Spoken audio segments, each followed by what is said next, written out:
என் மாடி தோட்டம் வச்சுருக்கவங்க எல்லாருக்கும் ஒரு டிப்ஸ் தாங்க சொல்ல போகிறேன். யாருக்கெல்லாம் மாடி தோட்டம் வச்சுருக்கீங்களோ நிறைய பிரச்சனையை ஃபேஸ் பண்ணியிருப்பீங்க.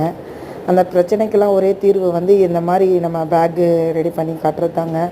ஏன்னா எனக்கு மாடி தோட்டத்தில் வந்து குரங்கு தொல்லை அதிகமாக இருக்குது. அதை நான் ஒன்றும் கண்ட்ரோலே பண்ண முடியல. சரி, அதுக்காக எனக்கு பூசணிக்காய், சோட்டா பம்கின் அதெல்லாம் வர ஆரம்பிச்சிருக்கு.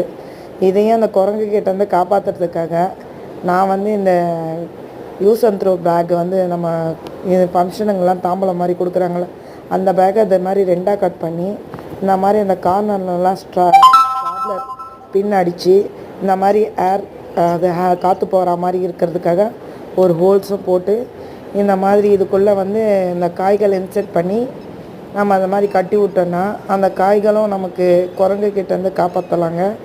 காய்களும் பூச்சி தாக்குதல் எதுவும் இல்லாமல் நல்லா வரும். பழகி தாக்குதல் அந்த மாதிரி ஓட்டை போட்டு பழகி வந்து அந்த செடியை வந்து இது பண்ணோம் அந்த காய்களை.